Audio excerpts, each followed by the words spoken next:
मेरा नाम संजना है। मेरी अभी नई नई शादी हुई थी। मैं अपनी ससुराल में अपने पति के साथ अच्छी और खुशहाल जिंदगी गुजार रही थी। मेरी ससुराल में मेरे पति के अलावा मेरे सास ससुर और एक छोटा देवर था और एक नंद भी थी। उसकी शादी पहले ही हो चुकी थी। मैं बहुत ज़्यादा खूबसूरत थी। मेरे पति की नौकरी दूसरे शहर में लगी हुई थी। मेरा पति एक पुलिस ऑफिसर था। उनकी पोस्टिंग दूसरे शहरों में होती रहती थी। अभी मेरी शादी को 1 महीना ही गुजरा था कि मेरे पति की पोस्टिंग दूसरे शहर में हो गई। मेरे पति वहां पर अकेले ही जाना चाहते थे, मगर हम लोगों ने सोचा कि मैं भी अपने पति के साथ चली जाती हूँ और इस तरह मैं अपने पति के साथ रह सकूंगी। मेरे सास ससुर को इस बात से कोई प्रॉब्लम नहीं थी, इसलिए उन लोगों ने हमें जाने की परमिशन दे दी थी। हम लोग अपना सामान लेकर दूसरे शहर में आ गए थे और मेरे पति को एक फ्लैट भी मिला था जिसमें हम दोनों खुशी खुशी रह रहे थे। घर में मेरे सास ससुर और देवर अकेले रह गए थे। मेरा देवर भी जवान ही था। मेरी सास अब उसकी शादी करना चाहती थी, इसलिए उन्होंने उसके लिए लड़की तलाश करना शुरू कर दी थी। उन्हें जो भी लड़की पसंद आती थी वो उसकी फ़ोटो मुझे सेंड कर दिया करती थी, लेकिन अभी तक दोनों जगह से बात पक्की नहीं हुई थी। कहीं ना कहीं कोई कमी निकल ही आई थी, तो इस वजह से रिश्ता ख़त्म हो जाता था। लेकिन अभी कुछ दिनों पहले मेरी सास को एक लड़की बहुत पसंद आ गई थी। लड़की की फैमिली ने भी मेरे देवर को पसंद कर लिया था। इस तरह से उन दोनों का रिश्ता पक्का हो गया और उन दोनों की शादी 1 हफ्ते के बाद होने वाली थी। मेरी सास ने जब मुझे लड़की का फ़ोटो सेंड किया तो वो मुझे बहुत पसंद आई थी, क्योंकि लड़की कम उम्र की थी और खूबसूरत थी। मेरे देवर के साथ उसकी जोड़ी अच्छी लग रही थी। लेकिन जब मेरी सास ने ये बताया कि वो अपने बेटे की शादी अगले हफ्ते कर रही हैं, इसलिए हम लोगों को भी अभी से ही उनके घर आ जाना चाहिए। ये बात सुनकर मैं चौंक गई थी। आखिर वो इतनी जल्दबाजी में अपने बेटे की शादी क्यों कर रही थी? मैंने जब अपनी सास से ये सवाल किया तो वो कहने लगी कि लड़की के कई सारे रिश्ते हैं और वो बहुत खूबसूरत है, इसलिए मैं चाहती हूँ कि जल्द से जल्द उसे अपने घर की बहू बना लूँ। ऐसा ना हो कि देर हो जाए और इस लड़की का रिश्ता कहीं और लग जाए। मैंने अपनी सास से कहा, मम्मी जी, आप ये कैसी बातें कर रही हो? जब एक बार रिश्ता तय हो जाएगा तो फिर लड़की के घर वाले उसकी शादी प्रकाश से ही करेंगे, कहीं और क्यों करेंगे? प्रकाश मेरे देवर का नाम था। मैंने जब अपने पति को ये बात बताई कि अगले हफ्ते उनके छोटे भाई की शादी है और हमें घर जाने के लिए पैकिंग करनी होगी, तो वो भी चौंक गए थे। मेरी सास ने उनको भी यही बताया था कि वो जल्द से जल्द अपने बेटे की शादी कर देना चाहती थी। जल्दबाजी में हमने उसकी शादी की सारी तैयारियां की थी। 2 दिन बाद ही हम लोग वहां पर चले गए थे और शादी की सारी तैयारियां हम सब ने एक साथ मिलकर की थी। इस तरह 1 हफ्ते के अंदर अंदर मेरे देवर की शादी हो गई थी। शादी खूब धूमधाम से हुई थी और हमने शादी में खूब एंजॉय किया था। लड़की के घर वालों को भी इस बात से कोई एतराज़ नहीं था कि उनकी बेटी की शादी इतनी जल्दी हो रही है। मेरी ससुराल के मामलात बहुत अच्छे थे। सब खाते पीते लोग थे और घर में हर फैसिलिटी मौजूद थी। घर भी बहुत बड़ा था। लड़की के घर वाले जबकि गरीब थे, इसलिए उन्होंने अपनी बेटी का भला सोचते हुए उसकी शादी यहाँ पर कर दी थी। जबकि मेरी सास ने लड़की की खूबसूरती देखकर उसे अपने घर की बहू बनाया था। अब मेरी सास गर्व से सीना चौड़ा करके सबसे कहती थी कि उनकी दोनों ही बहुएं बहुत खूबसूरत हैं।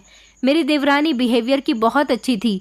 मैं उसके साथ सिर्फ 1 हफ्ता ही रही थी, क्योंकि शादी होने के 1 हफ्ता बाद हम अपने घर वापस आ गए थे। उसके बाद मैं नहीं जानती थी कि मेरी देवरानी का बिहेवियर मेरे सास ससुर के साथ कैसा था और कैसा नहीं। मैं जब भी अपनी सास से बातचीत करती थी तो वो मेरी देवरानी की तारीफ ही किया करती थी। कहती थी कि बहू तो बहुत अच्छी है, घर के सारे कामकाज खुद ही करती है, मुझे तो कोई काम भी नहीं करने देती। और मेरी सास कहती थी कि हमारे मोहल्ले की सारी औरतें मेरी दोनों बहुओं की तारीफ करती हैं, कहती हैं कि तुम बहुओं को बड़ी छांट कर लेकर आई हो। ये बात कहकर मेरी सास बहुत खुश होती थी। मैं भी बेफिक्र थी कि चलो अच्छा है, देवरानी सास के साथ अच्छी तरह से एडजस्ट हो गई है। मैं तो अपनी सास के साथ सिर्फ 1 महीना ही रही थी, जबकि मेरी देवरानी को मेरी सास के साथ रहते हुए 3 महीने गुजर गए थे और मेरी ससुराल में उसकी कोई भी गलत हरकत नहीं देखी गई थी। वो अपने पति के साथ भी बहुत खुश थी और एक बार हमारे घर पर भी आई थी। मैंने उन लोगों का बहुत अच्छे से स्वागत किया था और उनके लिए अच्छा सा खाना भी बनाया था। मुझे भी अपनी देवरानी के अंदर कोई कमी नहीं लगी थी। जिंदगी इसी तरह से गुजर रही थी। मेरी देवरानी बहुत खुश थी और अपनी लाइफ को अच्छी तरह से एंजॉय कर रही थी। मेरा देवर भी अपनी पत्नी के साथ बहुत खुश था, अपनी पत्नी से बहुत प्यार करता था। उनकी शादी को 4 महीने हो गए थे, जबकि हमारी शादी को 8 महीने हो चुके थे और हम दोनों के पास ही अभी तक कोई औलाद नहीं थी। एक दिन मेरी ससुराल से फ़ोन आया था कि मेरे देवर को टाइफाइड बुखार हो गया और उसकी तबीयत ठीक नहीं है। मेरे पति जब ड्यूटी से घर वापस आए तो मैंने उनको ये बात बताई थी। हम दोनों पति पत्नी उस समय घर ही जाने के लिए निकल गए थे। वहाँ जाकर देखा तो सच में मेरे देवर की कंडीशन बहुत ख़राब थी। उसे अस्पताल लेकर जाया जा रहा था। मेरे पति और मेरे ससुर उसे अस्पताल ले गए थे, जबकि मेरी देवरानी की बहुत बुरी हालत थी। वो रो रो कर बेहाल हो रही थी, अपने पति को बहुत याद कर रही थी। मैं और मेरी सास उसे बार बार तसल्ली दे रहे थे कि प्रकाश को कुछ नहीं होगा, वो ठीक हो जाएगा। ऐसे बुखार तो आते जाते रहते हैं, तुम परेशान मत हो। हमारे समझाने पर मेरी देवरानी खामोश हो जाया करती थी। मेरे देवर को अस्पताल में एडमिट हुए 24 घंटे हो गए थे। मेरे पति ने फ़ोन करके बताया था कि उसकी तबीयत ठीक है। इस बात से हमें तसल्ली हो गई थी और मेरी देवरानी ने भी खाना खा लिया था, क्योंकि जब से उसका पति अस्पताल गया था उसने एक निवाला तक नहीं खाया था। वो भूखी प्यासी थी। आखिर वो अपने पति से बहुत प्यार करती थी, इसलिए उसको कुछ भी अच्छा नहीं लग रहा था। हम लोगों ने भी चैन की सांस ली थी जब हमें पता चला था कि प्रकाश की तबीयत में थोड़ा सुधार आ गया है। मेरे ससुर और मेरा पति अस्पताल में ही रुके हुए थे। मेरी देवरानी को हम लोगों ने खाना खिलाकर तसल्ली से उसे उसके कमरे में सोने के लिए भेज दिया था। इधर मैं भी अपने सास के कमरे में उनके पास सोने के लिए आ गई थी। हम लोगों ने घर के दरवाजे को अच्छी तरह से बंद कर दिया था, क्योंकि घर में कोई भी मर्द मौजूद नहीं था। हम तीनों औरतें ही थीं। हम सब लोग सुकून की नींद सो गए थे, जब अचानक सुबह सवेरे 5 बजे मेरे पति की कॉल आने से मेरा मोबाइल बजने लगा और अचानक मेरी नींद खुल गई। तो मैंने जैसे ही घबराकर अपनी आंख खोली और मोबाइल देखा तो मेरे पति की कॉल थी। मैंने अपने पति की कॉल रिसीव की तो उन्होंने मुझे जो खबर सुनाई उसने तो मेरे होश उड़ा दिए थे, और मैं जो कि पहले से नींद में थी, अब मेरी आंखों से नींद पूरी तरह से गायब हो चुकी थी, क्योंकि खबर ही कुछ ऐसी थी। मेरा देवर इस दुनिया को छोड़कर जा चुका था। ये बात हमारे लिए कोई मामूली बात नहीं थी। इस खबर ने हमें हिलाकर रख दिया था। मेरी आंखों से आंसू आने लगे थे। मेरे पति ने कहा था कि घर का दरवाज़ा खोलो, हम लोग 1 घंटे में प्रकाश की डेड बॉडी को लेकर आ रहे हैं। मैंने अपनी सास को जगाया और उनको ये खबर सुनाई तो वो भी फूट फूट कर रोने लगी थी। मैंने अपनी नंद को भी कॉल करके बता दिया था कि उसके भाई की मौत हो चुकी है, तो उसने भी आधे घंटे में आने के लिए कहा था। जबकि मेरी समझ नहीं आ रहा था कि मैं किस तरह से अपनी देवरानी को ये खबर सुनाऊं कि वो विधवा हो चुकी है, उसका पति इस दुनिया को छोड़कर जा चुका है। वो बेचारी तो पहले ही अपने पति के लिए बहुत परेशान थी। मेरे देवर का बुखार उतर ही नहीं रहा था। उसकी तबीयत इतनी ज़्यादा सीरियस हो गई थी कि वो बच ही नहीं सका। भगवान ने उसकी ज़िंदगी इतनी ही लिखी हुई थी, इसलिए वो अपनी ज़िंदगी की जंग हार चुका था। मैं बड़ी मुश्किल से अपनी देवरानी के कमरे में गई थी। मेरी देवरानी गहरी नींद में सो रही थी। मैंने जैसे ही उसको जगाया तो वो घबरा कर उठ गई। मेरी हिम्मत नहीं हो रही थी कि मैं उसे किस मुंह से ये खबर सुनाऊं कि वो अपने पति को खो चुकी है, मगर फिर मैंने हिम्मत बांध ली थी और उसे तसल्ली देते हुए बहुत प्यार से और आराम से ये खबर सुना दी थी। मेरी देवरानी जोर जोर से चिल्ला चिल्ला कर रोने लगी थी। अभी ठीक तरह से सुबह का सूरज नहीं निकला था, इसलिए उसकी आवाज़ घर में गूंज रही थी। आसपास के लोग भी हमारे घर में जमा होने लगे थे, क्योंकि सबको पता चल चुका था कि मेरा देवर इस दुनिया से जा चुका है और कुछ ही देर में उसकी डेड बॉडी घर में आने वाली है। घर में रोना धोना शुरू हो गया। एक अजीब सा हंगामा हो गया था। चारों तरफ से रोने का शोर सुनाई दे सकता था। मेरी नंद भी रोते हुए घर पहुंच गई थी और फिर एम्बुलेंस की आवाज़ सुनाई दी, जिसमें मेरे ससुर और मेरे पति प्रकाश की डेड बॉडी को लेकर आ रहे थे। जब उसकी डेड बॉडी को घर में रखा गया तो मेरी देवरानी बिलख बिलख कर रो रही थी। अभी उस बेचारी की शादी को हुआ ही कितना समय था, वो बेचारी विधवा हो चुकी थी। यकीन नहीं आ रहा था कि मेरा हट्टा कट्टा जवान देवर इस दुनिया को छोड़कर जा चुका है। मेरी देवरानी की कंडीशन बहुत सीरियस थी। रोते रोते उसको भी बुखार आ गया था और वो बेहोश हो गई थी। डॉक्टर से उसका चेकअप करवाया तो डॉक्टर ने उसे आराम बताया था। प्रकाश का अंतिम संस्कार कर दिया गया था। घर में एक हैवानियत छाई हुई थी। सब लोग गम में बैठे हुए थे। इसी तरह 3 दिन गुजर गए थे। मेरी देवरानी दिन रात सिर्फ रोती रहती थी और खामोश सी रहती थी। किसी से कोई बातचीत भी नहीं करती थी। मुझे तो उसको देख देख कर उस पर तरस आता था। मगर अजीब बात ये थी कि मेरी देवरानी के साथ इतना सब कुछ हो चुका था, उसके मायके में से कोई भी अपने दामाद की मौत पर नहीं आया था। अभी मेरी देवरानी अपने होश आवाज से बाहर नहीं आई थी, इसलिए हम में से कोई भी उसे इस बारे में कोई बात नहीं कर सकता था। यही वजह थी कि हम लोग ये वजह नहीं जान पा रहे थे कि आखिर उसके मायके वाले अपने दामाद की मौत पर क्यों नहीं आए। और तो और मेरी सास ने हमें बताया था कि जिस दिन से उसकी शादी हुई है वो अपने मायके नहीं जाती है। कभी कभी प्रकाश उससे कहता भी था कि तुम्हारे मायके चलते हैं, तो वो हमेशा मना कर दिया करती थी। अब वो ऐसा क्यों करती थी ये बात तो वही बता सकती थी। हमें अभी ये बात जानने के लिए उसके ठीक होने का इंतजार करना था। अभी वो अपने पति के सदमे से बाहर नहीं आई थी। अभी मेरे देवर को मरे हुए ही कितने दिन थे? सिर्फ 5 दिन। कई दिन मेरी देवरानी की हालत संभलने में गुजर गए थे। आखिरकार उसने एक्सेप्ट कर लिया था कि उसका पति इस दुनिया से जा चुका है। अब वो नॉर्मल लाइफ की तरफ आने लगी थी, मगर वो बहुत खामोश सी रहती थी, किसी से बात नहीं करती थी और सारा दिन अपने कमरे से बाहर नहीं निकलती थी। मेरे पति ने बताया था कि अब उनकी पोस्टिंग मुंबई में हो गई है। मुंबई हमारे घर से बहुत दूर था, जबकि हम जिस शहर में रह रहे थे वो शहर मेरे ससुराल के घर से सिर्फ 2 घंटे की दूरी पर था। इसलिए हम लोग आराम से आना जाना कर लिया करते थे, लेकिन मुंबई तो बहुत दूर था। मेरे पति ने मुझसे घर चलने के लिए कहा था। मेरे सास ससुर को जब ये बात पता चली कि हम लोग जाने वाले हैं तो उन्होंने हमें रोकने की कोशिश की। मेरी सास कहने लगी कि बहू, तुम जानती हो कि शिवानी की हालत कैसी हो रही है। ऐसे हाल में मैं अकेली उसे संभाल नहीं सकती। तुम्हारा पति मुंबई जाना चाहता है तो वो चला जाए, तुम यहाँ पर हमारे साथ रुक जाओ। इस तरह मुझे भी हिम्मत मिलती रहेगी और शिवानी की हालत में भी कुछ सुधार आएगा। मेरे पति ने भी कह दिया था कि तुम अगर यहाँ रहना चाहती हो तो रह सकती हो, इसमें कोई बड़ी बात नहीं है। मुझे वैसे भी मुंबई जाना है, यहाँ आसपास के शहर की तो कोई बात नहीं है, लेकिन मुंबई कुछ ज़्यादा ही दूर हो जाएगा। इस तरह तुम अपने मायके और ससुराल दोनों से ही दूर हो जाओगी। मेरा मायका और ससुराल दोनों ही इस शहर के थे। मैं जब अपनी ससुराल आई थी तो अपने मायके भी हो आती थी। मुझे भी अपने पति और सास की कही हुई बात ठीक लग रही थी, क्योंकि अगर मैं अपने पति के साथ मुंबई चली गई तो मेरा पति सारा दिन ड्यूटी पर रहा करेगा और मैं अकेली मुंबई के फ्लैट में रहूंगी। मेरे पति ने कहा था कि मुंबई का माहौल बहुत खराब है, मैं वहां पर तुम्हें अकेला नहीं छोड़ सकता, इसलिए बेहतर यही होगा कि तुम यहीं पर रुक जाओ। मैंने सोच विचार करके अपने पति से कह दिया था कि मैं यहीं रुक जाती हूँ और आप जा सकते हो। इस तरह मेरे पति अगले दिन घर पर चले गए थे और हमारा जितना भी सामान था उन्होंने यहाँ मेरे ससुराल में लाकर मुझे दे दिया था। अब मैं परमानेंट अपनी ससुराल में ही शिफ्ट हो गई थी और मेरे पति भी मुंबई जा चुके थे। मैं अपनी देवरानी को समझाने की बहुत कोशिश करती थी कि तुम जिंदगी की तरफ वापस लौट आओ। आखिर तुम कब तक अपनी ऐसी हालत बनाती रहोगी? तुम्हारा पति इस दुनिया से जा चुका है, अब तुम सारी जिंदगी उसके गम में तो नहीं गुजार सकती ना, इसलिए अब खुश रहना सीखो और अपना ख्याल रखो।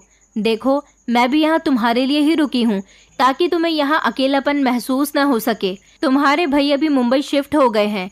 मेरी बात सुनकर मेरी देवरानी मेरे गले से लगकर फूट फूट कर रोने लगी थी और कहने लगी, क्या करूं भाभी, मेरे दिल से प्रकाश का ख्याल जाता ही नहीं है। मैं अपनी देवरानी की कंडीशन समझ सकती थी, वो बेचारी बहुत बड़ी तकलीफ से गुजर रही थी। कई दिन इसी तरह से गुजर गए थे जब एक दिन मुझे मेरे मायके से कॉल आई। मेरे बड़े भैया की बेटी हुई थी और भाभी का ख्याल रखने वाला कोई भी नहीं था। मेरे भैया ने कुछ दिन के लिए मुझे अपने घर बुलाया था। मैंने जब अपनी सास ससुर से परमिशन ली तो उन्होंने मुझे जाने की परमिशन दे दी थी। इस तरह मैं कुछ दिनों के लिए अपने मायके आ गई थी, लेकिन मैं हर रोज कॉल करके अपनी सास और देवरानी से बात किया करती थी। मुझे अपने मायके में रहते हुए 15 दिन गुजर गए थे, जबकि मेरे देवर की मौत को 2 महीने होने वाले थे। एक दिन अचानक मेरी सास ने मुझे फ़ोन करके एक ऐसी बात बताई जिसने मेरे होश उड़ा दिए थे। मेरी सास कहने लगी कि बहू, मैं तुमसे एक पर्सनल बात करना चाहती हूँ। शिवानी शादी करने को कह रही है। अपनी सास की ये बात सुनकर मेरे होश इसलिए उड़े थे क्योंकि मेरी देवरानी तो अभी तक मेरे देवर को अपने दिमाग से नहीं निकाल सकी थी, तो फिर वो अपने मुँह से खुद शादी की बात कैसे कह सकती थी। मेरी सास ने मुझे घर आने के लिए कहा था। उन्होंने कहा था कि अब इस मामले को तुम ही सुलझाओ। घर जाकर शिवानी से बात करो कि आखिर वो दूसरी शादी क्यों करना चाहती है। मैंने अपने भैया से कहा था कि भैया मुझे अपनी ससुराल जाना है, तो मेरे भैया ने मुझे ससुराल आने की परमिशन दे दी थी। मैं जैसे ही अपनी ससुराल आई तो मेरी सास ने मुझे बताया था कि जिस दिन से तुम यहाँ से गई हो शिवानी डरी डरी सी रहती है और कल सुबह से तो बस लगातार मुझसे यही कह रही है कि उसे दूसरी शादी करनी है। मेरी सास कहने लगी, भला बताओ अगर हम इसकी दूसरी शादी कर देंगे तो ज़माना क्या कहेगा। मैं तो चाहती हूँ कि ये अपने मायके चली जाए और वहाँ से इसके घर वाले अगर इसकी कहीं शादी करना चाहें तो ये शादी कर सकती है, हमें कोई प्रॉब्लम नहीं है, लेकिन हम लोग इसकी शादी खुद कैसे कर सकते हैं। मैंने अपनी सास से कहा कि आपने शिवानी से उसके मायके जाने के लिए नहीं कहा, तो मेरी सास कहने लगी कि मैंने उससे कहा था कि हम तुम्हारे माता पिता की मर्जी के खिलाफ जाकर तुम्हारी शादी नहीं कर सकते। तो वो कहने लगी कि मैं अपने घर नहीं जाऊंगी, आप लोग अपनी मर्जी के मुताबिक मेरी शादी कर दो, जहां आप लोग मेरी शादी करोगे मैं खुशी खुशी कर लूंगी, मगर मैं इस घर में नहीं रह सकती। मुझे जल्द से जल्द शादी करनी है और यहाँ से निकलना है। न जाने उसे किस बात की जल्दबाजी हो रही है और वो इस तरह की बातें क्यों कर रही है। मैं अपनी देवरानी के कमरे में आई थी उससे बात करने के लिए। मैंने अपनी देवरानी से कहा, ये तुमने अपनी कैसी हालत बनाई हुई है और अब तुम कह रही हो कि तुम्हें शादी करनी है, क्या तुम अपने होश में तो हो। अभी तुम्हारे पति की मौत को 2 महीने हुए हैं और तुम चाहती हो कि हम लोग तुम्हारी शादी कर दें। ऐसे कैसे मुमकिन हो सकता है। अगर मम्मी पापा इतनी जल्दी तुम्हारी शादी कर देंगे तो लोग क्या कहेंगे कि बहू को घर में भी नहीं रखा गया, बेटे के मरते ही बहू की शादी करके उसे घर से निकाल दिया। मेरी देवरानी कहने लगी, नहीं भाभी ऐसी बात नहीं है, मैं बस इस घर से निकल जाना चाहती हूँ, मैं यहाँ पर नहीं रहना चाहती, यहाँ पर मेरे पति की यादें मुझे मार रही हैं। मैंने कहा, अच्छा ठीक है, तुम शादी करना चाहती हो, तुम्हारी शादी हो जाएगी, लेकिन मम्मी पापा तुम्हारे माता पिता की मर्जी के बिना तुम्हारी शादी नहीं कर सकते। तुम एक बार अपनी फैमिली से इस बारे में बात तो करो। अपने मायके की बात सुनकर मेरी देवरानी को बहुत गुस्सा आया था और उसने कहा था कि मैं अपने मायके नहीं जाना चाहती। मैंने उससे कहा कि क्यों नहीं जाना चाहती, और तुम्हारे मायके वाले प्रकाश की मौत पर भी नहीं आए थे, आखिर ऐसी क्या बात है तुम लोगों के बीच। फिर मेरी देवरानी ने मुझे अपनी कहानी बताई। उसने कहा कि वो अपने कॉलेज में पढ़ने वाले किसी लड़के को पसंद करती थी और उससे शादी करना चाहती थी, लेकिन जब उसके घर वालों को इस बारे में पता चल गया तो उन्होंने उस लड़के से उसे अलग कर दिया और उसकी शादी ज़बरदस्ती प्रकाश के साथ कर दी। मेरी देवरानी को ये नहीं पता था कि प्रकाश उसे इतना प्यार देगा कि जिस लड़के से वो प्यार करती थी उसका ख्याल तक उसके दिल से निकल जाएगा। लेकिन उसके घर वालों ने जब उसे विदा किया था तो ये कह दिया था कि तुम्हें हमारे घर आने की ज़रूरत नहीं है, हमने तुमसे सारे संबंध ख़त्म कर दिए हैं। तुम हमारे ख़ानदान की एक ऐसी लड़की हो जिसने मोहब्बत करके जुर्म किया है। शिवानी मुझे बताने लगी कि मेरे घर वालों को मोहब्बत जुर्म लगती है, जबकि मैंने उनकी मर्ज़ी के मुताबिक शादी की, फिर भी उन लोगों ने शादी के बाद मुझसे कोई कांटेक्ट नहीं रखा और मुझसे कह दिया था कि पलटकर कभी भी हमारे घर वापस नहीं आना। और मेरी सास से भी कह दिया था कि 1 हफ्ते के अंदर अंदर शादी कर लो, वरना हमारी बेटी का रिश्ता कहीं और तय हो जाएगा। यही वजह है कि मेरी शादी 1 हफ्ते के अंदर अंदर कर दी गई थी, लेकिन मैं फिर भी प्रकाश के साथ बहुत खुशी खुशी ज़िंदगी गुजार रही थी। मैंने अपनी देवरानी से कहा, तो क्या तुम अब दोबारा उस लड़के से शादी करना चाहती हो जिससे तुम पहले प्यार करती थी। मेरी देवरानी कहने लगी, नहीं नहीं, आप लोग मेरी शादी जहाँ करना चाहते हैं मैं वहाँ पर कर लूँगी, मगर मैं यहाँ पर नहीं रहना चाहती। अपनी देवरानी की सारी बात मैंने अपनी सास को बता दी थी और मैंने उनसे कहा था कि हमें शिवानी की बात मान लेनी चाहिए और उसकी शादी कर देनी चाहिए। इस तरह मेरी सास ने मोहल्ले का ही एक रिश्ता देखकर शिवानी की शादी कर दी थी। जिस लड़के के साथ उसकी शादी हुई थी उसकी पत्नी मर चुकी थी और उसके 2 बच्चे थे। इस बारे में हमने शिवानी को बता दिया था, लेकिन शिवानी को कोई एतराज़ नहीं था। शिवानी तो न जाने अपनी किस्मत को किसके सहारे लिए बैठी थी, बस वो किसी तरह शादी ही करना चाहती थी। शिवानी की शादी को 15 दिन गुजर गए थे जब वो रोते हुए हमारे घर पर आई थी। मैं और मेरी सास उसे देखकर परेशान हो गए थे। वो इतनी बुरी तरह से रो रही थी कि कुछ समझ ही नहीं आ रहा था। मुझे लगा था कि उसके पति ने उसे मारा है। उसके हाथ में कुछ पेपर्स थे और वो इन पेपर्स को देखकर बार बार रो रही थी। मैंने उसके हाथ से वो पेपर्स लिए और पढ़े तो मेरे पैरों तले से ज़मीन निकल गई थी, क्योंकि उसके पति ने उसे डिवोर्स दे दी थी और ये पेपर थमाकर उसे घर से निकाल दिया था। मेरी सास ने जब ये बात सुनी तो वो कहने लगी, आखिर उसने ऐसा क्यों किया। मेरी सास भी इस बात पर बुरी तरह से रो रही थी। मैंने इस बारे में कॉल करके अपने पति को बताया तो मेरे पति ने कहा कि तुम अभी और इसी समय शिवानी की ससुराल जाओ और उसके पति से पूछो कि तुमने उसे डिवोर्स क्यों दी है। शिवानी तो कुछ भी बताने के लिए तैयार नहीं थी। मैंने अपने ससुर से कहा कि आप मेरे साथ चलिए, हम शिवानी के ससुराल में जाकर बात करते हैं। तो मेरे ससुर वहां पर जाने के लिए तैयार ही नहीं हो रहे थे। कहने लगे कि मैं नहीं जा सकता, मुझे कुछ काम है। ये कहकर मेरे ससुर नजरें चुराते हुए घर से बाहर निकल गए थे। अपने ससुर की ये हरकत मुझे बहुत बुरी लगी थी। घर में मेरी सास शिवानी को संभाल रही थी। मेरे साथ जाने वाला कोई नहीं था, इसलिए मैं शिवानी की ससुराल अकेले ही चली गई थी। मैं जैसे ही उसके घर गई और मैंने उसके पति से कहा कि तुमने शिवानी को डिवोर्स क्यों दी है, तो वो कहने लगा कि आप बताओ, मेरी शादी को कितने दिन हुए हैं? अभी सिर्फ कुछ ही दिन तो हुए हैं और मुझे पता चला कि शिवानी प्रेग्नेंट है और ये बच्चा मेरा नहीं है बल्कि वो किसी और का पाप मेरे पास लेकर आई थी। मुझसे ये बात बर्दाश्त नहीं हुई, इसलिए मैंने उसे डिवोर्स दे दी। वो पिछले 1 महीने से प्रेग्नेंट है। मैंने उसके पति से कहा कि तुम क्यों झूठ बोल रहे हो, ये बात सरासर गलत है। शिवानी ऐसी नहीं है, वो तो सारा दिन घर में रहती है, किसी से मिलती जुलती भी नहीं है, तो फिर वो प्रेग्नेंट कैसे हो सकती है। और तो और उसके पति को मरे हुए भी 3 महीने हो गए। तो उसका पति कहने लगा कि मैं भी आपसे यही कहने की कोशिश कर रहा हूँ, अगर आप लोग मुझे शादी के समय बता देते कि ये प्रेग्नेंट है तो मैं कभी इससे शादी नहीं करता, क्योंकि मुझे भी अकेली औरत की ज़रूरत थी। मेरे पास तो खुद पहले से ही 2 बच्चे हैं, तभी तो मैंने शिवानी से शादी की थी। इस आदमी की बात सुनकर मेरे होश उड़ गए थे और मैं बड़ी शर्मिंदा होकर अपने घर वापस आई थी। मैंने जब ये बात अपनी सास को बताई तो वो भी सोच में पड़ गई थी और अब उन्होंने मेरी देवरानी को बुरा भला कहना शुरू कर दिया था कि आखिर ये बच्चा किसका है और इसने न जाने किसके साथ अपना मुंह काला कराया है। मेरी देवरानी खामोशी से खड़ी हुई ये सब कुछ सुन रही थी। वो अपनी सफाई में कुछ भी नहीं कह रही थी, बस जब से आई थी रोए चली जा रही थी। इधर शिवानी कुछ बताने के लिए तैयार नहीं थी, उधर मेरी सास मेरी देवरानी को बुरा भला कह रही थी और उसे घर से निकाल देना चाहती थी। बड़ी मुश्किल से मैंने अपनी सास को समझाया हुआ था। मैंने शिवानी से कहा था कि तुम मेरे साथ चलो, मैं तुम्हारा अबॉर्शन करवा लेती हूँ। अगर तुमने इस बच्चे को पैदा कर दिया तो हम लोगों की बहुत बेइज्जती होगी। मेरी देवरानी खामोशी से मेरे साथ चली गई थी और इस तरह उसका अबॉर्शन हो गया था और ये बात छुपी की छुपी रह गई थी। अभी भी मेरी देवरानी किसी से बात नहीं करती थी, बस सहमी सी हमेशा अपने कमरे में रहती थी। इस बात को गुजरे हुए 2 महीने हो गए थे। मेरा कमरा अलग था। मैं जिस कमरे में अपनी शादी होने के बाद आई थी वहीं पर ही रात को सोती थी और मेरे सास ससुर का कमरा अलग था, जबकि मेरी देवरानी अपने कमरे में सोया करती थी। मेरी अपने पति से हर रोज फोन पर बात होती थी।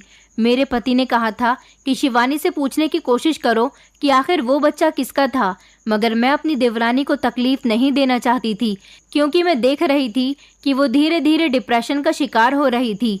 इसलिए मैंने अपने पति से कह दिया था कि ये बच्चा जिस किसी का भी था, अब उसने अबॉर्शन करवा लिया है, इसलिए हमें इस बात को भूल जाना चाहिए। वैसे भी वो बेचारी अपने मायके नहीं जाना चाहती और उसके घर वाले भी उसको एक्सेप्ट नहीं करना चाहते, तो हमें उसके साथ किसी तरह की कोई जोर ज़बरदस्ती नहीं करनी चाहिए। मुझे शुरू से ही अपनी देवरानी से बहुत हमदर्दी रही थी, इसलिए मैं उसके खिलाफ कोई बात नहीं सुन सकती थी। वो एक सीधी सादी और मासूम सी लड़की थी। बेचारी की जिंदगी में शुरू से ही कुछ भी अच्छा नहीं हुआ था। दिन इसी तरह से गुजरते जा रहे थे जब एक दिन सुबह के टाइम पर मैं अपनी देवरानी के कमरे में गई और मैंने उसे बेहोश देखा तो मेरे होश उड़ गए थे। मैं उसे डॉक्टर के पास लेकर गई तो डॉक्टर ने बताया था कि वो दोबारा से प्रेग्नेंट है। ये सुनकर मेरे पैरों तले से ज़मीन निकल गई थी और इस बार मुझे अपनी देवरानी पर बहुत गुस्सा आ रहा था। आखिर वो किसके साथ अपना मुंह काला करा रही थी? आखिर कौन था जो बार बार उसके साथ ये सब कर रहा था? घर आने के बाद मैंने फिर से देवरानी से पूछा कि आखिर अब ये किसकी हरकत है, क्योंकि मैं खामोशी से अपनी देवरानी को लेकर उसके कमरे में आ गई थी। मैंने अपनी सास को अभी तक ये बात नहीं बताई थी, क्योंकि मैं जानती थी कि अब की बार अगर मेरी सास को पता चल गया कि मेरी देवरानी प्रेग्नेंट है तो वो उसे घर से बाहर निकाल देंगी। मैंने अपनी देवरानी से कहा कि ये सब तुम क्या कर रही हो? तुम्हें पता भी है कि तुम्हारा प्रेग्नेंट होना किसी बड़ी मुसीबत की निशानी है। आखिर तुम चाहती क्या हो कि पूरे मोहल्ले में हमारी बदनामी हो जाए? तुम्हारे पति को मरे हुए 9 महीने गुजर गए और इन 9 महीने में तुम 2 बार प्रेग्नेंट हो चुकी हो। मुझे तो लगता है कि तुम जिस लड़के से प्यार करती थी अभी भी तुम उससे ही कांटेक्ट में हो, या फिर तुम किसी और से प्यार करती हो। देखो, हम लोगों की इज्जत के साथ मत खेलो। अगर तुम किसी से प्यार करती हो और उसके साथ शादी करना चाहती हो तो तुम शादी कर सकती हो। हम लोगों ने पहले भी तुम्हारी शादी करवाई है। अब जल्दी से बताओ कि आखिर ये बच्चा किसका है। देखो, मैं बार बार तुम्हारी कमियों को छुपा नहीं सकती। मैं इतनी बातें कह चुकी थी, फिर भी मेरी देवरानी खामोश थी। मुझे उसकी खामोशी पर बहुत गुस्सा आ रहा था। मैंने उससे कहा कि मुझे तुम पर विश्वास ही नहीं करना चाहिए था। तुम तो हमारी बेइज्जती करवाना चाहती हो। तुम्हें तुम्हारे मायके ही भिजवा देना चाहिए। मैं अभी मम्मी जी से बात करके तुम्हें तुम्हारे मायके छोड़ कर आती हूँ। मेरी बात सुनकर एकदम से वो मेरे पैरों में गिर पड़ी और कहने लगी कि भाभी प्लीज़ मेरे साथ ऐसा मत करो। मेरे घर वाले मुझे कभी एक्सेप्ट नहीं करेंगे। वो मुझे घर से निकाल देंगे, क्योंकि मेरे घर वाले गरीब ज़रूर हैं मगर बहुत ख़ानदानी लोग हैं। अगर हमारे परिवार में कोई लड़की या लड़का मोहब्बत करने के बारे में सोचता भी है तो उससे कोई भी रिश्ता नहीं रखा जाता। यही वजह है कि मेरे घर वाले भी मुझे कभी एक्सेप्ट नहीं करेंगे। मैंने कहा, तो फिर तुम मुझे बताओ कि सच्चाई क्या है। आखिर तुम हम लोगों से क्या छुपा रही हो। तो वो फूट फूट कर रोने लगी और कहने लगी, भाभी मेरी इस हालत का जिम्मेदार और कोई नहीं बल्कि हमारे ससुर जी हैं। इससे पहले मेरे पेट में जो बच्चा था वो भी मेरे ससुर जी का ही था, और अब की बार भी सबकी वजह मेरे ससुर ही हैं। और मुझे उसकी बातों पर विश्वास नहीं हो रहा था। मैंने उससे कहा कि तुम क्यों झूठ बोल रही हो। तुम जानती हो ना कि हमारे ससुर जी कितने अच्छे हैं। कभी भी उन्होंने हमारा नाम लेकर हमें नहीं पुकारा। हमेशा वो हमें बेटी ही कहकर बुलाते हैं। तुम इतने अच्छे इंसान की बुराई कैसे कर सकती हो? और फिर इतना बड़ा इल्ज़ाम लगाते हुए तुम्हें शर्म नहीं आती? तुम सच सच क्यों नहीं बताती कि जिस लड़की से तुम प्यार करती थी आज भी तुम उसके ही कांटेक्ट में हो, और दोनों बार ही तुम उसके बच्चे की माँ बन चुकी हो? क्या तुम उससे मिलने जाती हो या फिर उसे घर में बुलाती हो? बताओ मुझे। मेरी बात पर मेरी देवरानी कहने लगी, भाभी मैं जानती थी आप क्या मेरी इस बात पर कोई भी यकीन नहीं करेगा, तभी तो मैं इतने समय से खामोश थी और सब कुछ बर्दाश्त कर रही थी। उसने मुझे बताया कि जब मेरी शादी हुई थी तो मेरे पति के अंदर कुछ कमी थी जिसकी वजह से मैं उसके बच्चे की मां नहीं बन पा रही थी, लेकिन मैं फिर भी अपने पति के साथ बहुत खुश थी। मेरे पति का चोरी छुपके इलाज चल रहा था जिसके बारे में हमने कभी किसी को कुछ नहीं बताया था, लेकिन फिर मेरा पति ही इस दुनिया से चला गया। मेरे पति की मौत पर आप और भैया यहाँ पर आए थे। आपने मुझे समझाया था, मुझे संभाला था, मुझे हिम्मत दी थी कि मुझे अपनी ज़िंदगी की तरफ वापस लौट आना चाहिए। मैं अपनी ज़िंदगी की तरफ वापस लौटने लगी थी और आप अपने मायके कुछ दिनों के लिए चली गई थी। आपके पीछे मेरे ससुर मुझ पर गंदी नज़र डालते थे। उन्होंने इस बात का फ़ायदा उठाया था कि मैं उनके बेटे की विधवा हूँ, मैं बहुत खूबसूरत हूँ, इसलिए वो मेरी खूबसूरती का फ़ायदा उठाना चाहते थे। एक दिन मम्मी जी अपने कमरे में दोपहर के टाइम पर खाना खाने के बाद सो गई थी, जबकि ससुर जी मेरे कमरे में आए थे और उन्होंने मुझसे चाय बनाने के लिए कहा था। उनके कहने के मुताबिक मैं उनके लिए चाय बनाने चली गई थी। जैसे ही मैंने उनको चाय थमाई तो उन्होंने मेरा हाथ पकड़ लिया था, जिसकी वजह से मैं बहुत घबरा गई थी। मैंने उनकी हरकत के बारे में किसी को कुछ नहीं बताया था। फिर अगले दिन मेरी सास अपनी बेटी के घर गई थी और मुझे खाना बनाने के लिए कह गई थी। हालांकि उस समय मेरे ससुर घर पर नहीं थे। पता नहीं मम्मी जी के घर से निकलते ही वो कहाँ से आ गए थे और उन्होंने मौके का फ़ायदा उठाकर मेरी इज्जत के साथ खिलवाड़ किया। मैं ज़ोर ज़ोर से चिल्ला रही थी, मगर उन्होंने बंद कमरे के अंदर मेरी इज्जत को रौंद दिया था और ये भी नहीं सोचा कि मैं उनके बेटे की विधवा हूँ। उन्होंने मुझे डरा दिया था कि अगर मैंने इस बारे में किसी को बताने की कोशिश की तो वो मुझे जान से मार देंगे। उनका कहना है कि जब तक तुम मेरे बेटे की पत्नी थी तब तक तुम इस घर की बहू थी। अब मेरा बेटा इस दुनिया से जा चुका है, इसलिए मैं तुम्हारा फ़ायदा उठा सकता हूँ। तुम्हारी सास से तो मेरा दिल भर चुका है, मगर तुम बहुत खूबसूरत हो, इसलिए हर रात तुम्हें अपने कमरे का दरवाज़ा खोलकर मेरा इंतज़ार करना होगा। अगर तुमने मेरे बारे में किसी को भी कुछ बताने की कोशिश की तो मैं तुम पर चोरी का इल्ज़ाम लगाकर इस घर से निकलवा दूंगा, फिर तुम्हें तुम्हारे मायके भेज दिया जाएगा। मैं अपने मायके नहीं जाना चाहती थी, क्योंकि अगर मैं अपने मायके चली गई तो मेरे घर वाले मेरी नौकरों से भी बदतर हालत कर देंगे, क्योंकि हमारे यहाँ मोहब्बत करने वाले लोगों को इसी तरह से सज़ा दी जाती है। इसीलिए मैं खामोशी से अपने ससुर की बात मानती रही। जब रात को मम्मी जी सो जाती हैं तो पापा कमरे का खुला दरवाज़ा देखकर कमरे में आ जाते हैं और फिर मेरे साथ वो सब कुछ करते हैं जो उन्हें नहीं करना चाहिए। ये बात कहकर मेरी देवरानी फूट फूट कर रोने लगी और कहने लगी, भाभी इस बार भी सबके जिम्मेदार पापा ही हैं। जब आप सब लोग रात को सो जाते हो तब वो आधी रात के बीच मेरे कमरे में आकर मेरे साथ गलत हरकत करते हैं। अगर आपको मेरी बात पर यकीन नहीं होता तो आप मेरे कमरे में ही छुप जाना, आपको यकीन आ जाएगा। अपनी देवरानी की सारी बातें मुझे अभी भी झूठ लग रही थी। मुझे तो यही लगता था कि वो जिस लड़की से प्यार करती थी उसी लड़की के साथ वो गलत काम कर रही थी और इल्ज़ाम मेरे ससुर पर लगा रही थी। मैंने सोच लिया था कि मैं आज रात उसके कमरे में छुपकर देखूंगी कि क्या सच में पापा जी ही कमरे के अंदर आकर उसके साथ ये सब कुछ कर रहे हैं या फिर कोई और।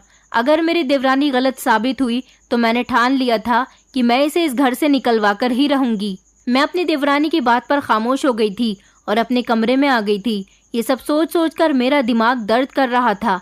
इसलिए आधी रात के समय जब मेरी देवरानी सो गई तो मैं पहले ही उसके कमरे में आकर खामोशी से छुप गई थी। उसके कमरे का दरवाज़ा खुला हुआ था। मुझे अभी उसके कमरे में किसी के आने का इंतज़ार करते हुए 5 या 10 मिनट ही गुजरे थे, तभी अचानक कमरे के अंदर कोई इंसान दाखिल हुआ था। लेकिन ये देखकर मेरे होश उड़ गए थे कि मेरी देवरानी सच कह रही थी। कमरे के अंदर कोई और नहीं बल्कि मेरे ससुर ही आए थे। मेरी देवरानी सो रही थी जब उन्होंने उसको नींद से जगाया और कहने लगे कि अब तुम माँ बनने वाली हो और इस बच्चे को जल्द ही ख़त्म कर दो। इससे पहले तो तुमने मुझसे बचने के लिए दूसरी शादी कर ली थी, अब तो तुम्हारी कोई दूसरी शादी भी नहीं करवा सकता। कल ही जाकर इस बच्चे को ख़त्म कर देना। अब चलो जल्दी से मुझे खुश कर दो। शिवानी बार बार मेरे ससुर के आगे हाथ जोड़ रही थी और कह रही थी कि प्लीज़ मेरे साथ ऐसा मत करो, मेरी ज़िंदगी आपकी वजह से नरक बन गई है। मेरे ससुर फिर भी उसके करीब जा रहे थे। तभी अचानक मैंने कमरे की लाइट ऑन कर दी और मेरे ससुर मुझे देखकर चौंक गए थे, क्योंकि उनकी सारी सच्चाई मेरी आंखों के सामने खुलकर आ गई थी। मैंने शोर मचा मचाकर अपनी सास को भी कमरे में बुला लिया था। मेरी सास कमरे में आई तो कहने लगी कि आधी रात को किस बात का शोर मचाया हुआ है। जब मैंने उनको उनके पति की हकीकत बताई तो उन्हें भी इस बात पर विश्वास नहीं हो रहा था। मेरे ससुर ने अपनी बातों से मेरी सास को यकीन दिलाया था कि मैं और शिवानी झूठ बोल रहे हैं। हालांकि मेरे सास ने अपने पति पर ही यकीन किया था और इस तरह से मैं और शिवानी झूठे साबित हो गए थे। अब मुझे यकीन आया था कि मेरे ससुर इतने दिनों से शिवानी की मजबूरी का फ़ायदा उठा रहे थे। यही वजह है कि वो क्यों खामोश थी और इतना सब कुछ होने के बावजूद भी हमें सच्चाई क्यों नहीं बता रही थी। मेरे ससुर बहुत चालाक आदमी थे। जिन्हें मैं अच्छा समझती थी वो बिल्कुल भी अच्छे नहीं थे। मैं जानती थी ये बात मैं अपने पति को बताऊंगी तो वो भी मेरी बात पर यकीन नहीं करेंगे, क्योंकि इल्ज़ाम उनके पिता पर ही आ रहा है और कोई भी औलाद इतनी आसानी से अपने पिता पर गलत इल्ज़ाम लगते हुए बर्दाश्त नहीं कर सकती। इसलिए मैंने फ़ौरन ही अपने पति को घर बुलाया था और कहा था कि आप जल्द से जल्द घर आ जाइए। इस दौरान मैं अपनी देवरानी को लेकर अपने मायके चली गई थी और उसे भरोसा दिलाया था कि मैं तुम्हारे साथ इंसाफ करूंगी, तुम्हारे साथ जिसने गलत किया है उसे सज़ा भी दिलवाऊंगी। आखिरकार मैं एक पुलिस वाले की पत्नी हूँ। मेरी बात पर शिवानी ने कहा था, भाभी भैया कभी भी अपने पिता पर लगते हुए इल्ज़ाम को बर्दाश्त नहीं कर सकेंगे, उन्हें कभी हमारी बात पर यकीन नहीं आएगा। लेकिन मेरे पास एक आइडिया था। मेरा पति जैसे ही घर आया तो मैंने उसे पूरी बात बताई थी। मेरी सोच के मुताबिक मेरे पति ने हम दोनों को बहुत डांटा था और कहा था कि तुम मेरे पिता पर गलत इल्ज़ाम लगा रही हो, वो ऐसे बिल्कुल भी नहीं है। जबकि मेरी सास भी पहले ही मेरे पति से हम दोनों की शिकायत कर चुकी थी। मैंने अपने पति से कहा था, अगर आपको हमारी बात पर यकीन नहीं आता तो फिर क्यों ना टेस्ट करवा लिया जाए कि शिवानी के पेट में जो बच्चा है वो मेरे ससुर जी का ही है। मेरा पति इस टेस्ट के लिए तैयार हो गया था, जबकि मेरे ससुर से जब टेस्ट करवाने के लिए कहा गया तो वो टेस्ट नहीं करवाना चाहते थे। मगर जब उनके बेटे ने उन्हें तैयार किया तो वो जैसे तैसे राज़ी हो गए थे। हम दोनों बहुत प्रार्थना कर रहे थे कि ससुर जी को सज़ा होनी चाहिए, उनकी गलती सब लोगों के सामने आ जानी चाहिए, और फिर ऐसा ही हुआ था। रिपोर्ट से पता चल गया था कि शिवानी के पेट में पलने वाला बच्चा किसी और का नहीं बल्कि मेरे ससुर का ही है। मेरे ससुर ही हैं जो शिवानी के साथ कई बार गलत काम कर चुके हैं। ये सारी सच्चाई खुलकर मेरे पति और मेरी सास के सामने आ गई थी। मेरी सास तो इस सदमे को बर्दाश्त नहीं कर सकी और उन्हें हार्ट अटैक आ गया था, जिसकी वजह से उन्हें अस्पताल में एडमिट करवाया गया, जबकि मेरे ससुर अपने बच्चों के सामने बेहद शर्मिंदा हो रहे थे। मेरे पति ने कहा था कि उनके पिता को सजा होनी चाहिए, इसलिए उन्होंने अपने पिता के खिलाफ केस दर्ज कर लिया था और फिर मेरे ससुर को अरेस्ट कर लिया गया। मेरे ससुर के अरेस्ट होते ही अगले दिन मेरी सास इस दुनिया को छोड़कर जा चुकी थी और फिर न जाने शिवानी के साथ ऐसा क्या हुआ कि उसका भी मिसकैरेज हो गया और वो इस बच्चे से आज़ाद हो गई थी। इस तरह हमारी ज़िंदगी में एक से एक नए तूफान आते रहे और फिर जब कुछ दिन गुजर गए तो मेरे पति ने शिवानी को और मुझे अपने साथ मुंबई ले जाने का फैसला कर लिया था। मेरे पति बहुत अफसोस में थे कि उनके पिता ने ये सब कर दिया था।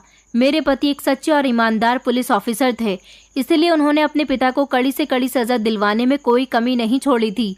मेरे ससुर अपने बेटे से बहुत माफ़ी मांग रहे थे, लेकिन मेरे पति ने उनकी एक नहीं सुनी, क्योंकि मेरे ससुर ने जो कुछ भी किया था वो बिल्कुल भी ठीक नहीं था। कुछ दिनों बाद हम लोग मुंबई आ गए थे और मुंबई आने के बाद मेरे पति ने शिवानी की शादी एक अच्छे परिवार में कर दी थी। हम लोग मुंबई शहर में थे, इसलिए शिवानी के बीते हुए कल के बारे में कोई नहीं जानता था। इस तरह शिवानी को एक अच्छा हमसफ़र मिल गया था और अब वो अपने पति के साथ खुशी खुशी ज़िंदगी गुजार रही है, जबकि मैं भी अपने पति के साथ बहुत खुश हूँ।